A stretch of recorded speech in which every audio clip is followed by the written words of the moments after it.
নুসরাত হত্যার ঘটনায় গ্রেফতার হাফেজ আব্দুল কাদেরকে ফেনী চিফ জুডিশিয়াল ম্যাজিস্ট্রেট আদালতে নেওয়া হয়েছে। এই মুহূর্তে সেখানে আছেন রিপোর্টার আতিয়ার সজল। সরাসরি চলে যাচ্ছে তার কাছে। সজল।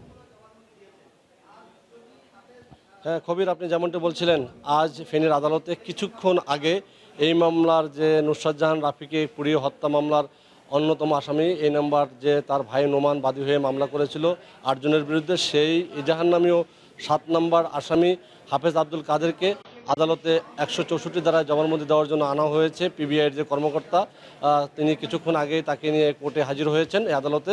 আমরা এই মামলার এই হাফেজ আব্দুল কাদেরকে কোর্টে সোপর্দের মধ্য দিয়ে এই এজাহার নামীয় ৮ জন আসামির সকলেই আইনের আওতায় আসলো এবং এই নিয়ে এই মামলা এখন পর্যন্ত প্রায় ১৮ জনকে গ্রেপ্তার করেছে পুলিশ এবং পিবিআই এবং কার্যকরী কর্মকর্তারা। এবং আপনি জানেন, আজকে যদি এই হাফেজ আব্দুল কাদেরের ১৬৪ ধারায় জবানবন্দি গৃহীত হয়, এই নিয়ে হবে ৪ জনের এই মামলার স্বীকারোক্তিমূলক জবানবন্দি। এর আগেও ফেনীর আদালতে অন্যতম আসামি নুরুদ্দিন এবং সাদাত হোসেন শামীম একই দিনে স্বীকারোক্তিমূলক জবানবন্দি দিয়েছিলেন।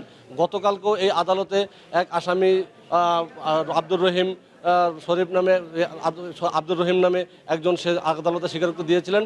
আবার এই আদালতে কিছুক্ষণ সকালবেলা একজন আসামি ছিলেন যে শামীম নামে, মোহাম্মদ শামীম, সে তার ৫ দিনের রিমান্ড মঞ্জুর করেছে, 7 দিনের রিমান্ড চেয়েছিল।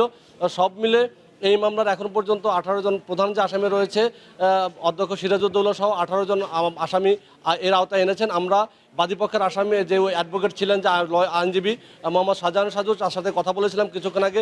তিনি জানিয়েছেন যে আজকে যাকে তোলা হয়েছে হাফেজ আব্দুল কাদের, আগে ইতিপূর্বে যে 3 জন স্বীকারোক্তিমূলক জবানবন্দি দিয়েছেন এই ঘটনার সাথে সম্পৃক্ততার কথা স্বীকার করে, তারা সকলেই এই হাফেজ আব্দুল কাদের কথা বলেছে এবং এই নুসরাত জাহান রাফিকে হত্যা করার বা তাকে গায়ে আগুন লাগানোর ব্যাপারে যতগুলো পরিকল্পনা হয়েছিল তার সাথে প্রত্যক্ষ এবং পরোক্ষভাবে এই হাফেজ আব্দুল কাদের জড়িত ছিল বলে বাদীপক্ষের আইনজীবী অ্যাডভোকেট শাহজাহান সাজু আমাদেরকে নিশ্চিত করেছেন।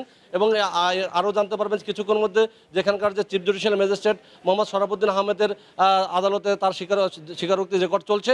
আমরা তার স্বীকারোক্তি শেষে কি বলেছেন তার কিছু আংশিক জানার চেষ্টা করব এবং পরবর্তীতে জানানোর চেষ্টা করব। এই ছিল এখানকার মতো সর্বশেষ খবর। নুসরাত হত্যার ঘটনায় গ্রেফতার হাফেজ আব্দুল কাদেরকে ফেনী চিফ জুডিশিয়াল ম্যাজিস্ট্রেট আদালতে নেওয়া হয়েছে। সেখান থেকে জানাচ্ছিলেন রিপোর্টার আতিয়ার সজল।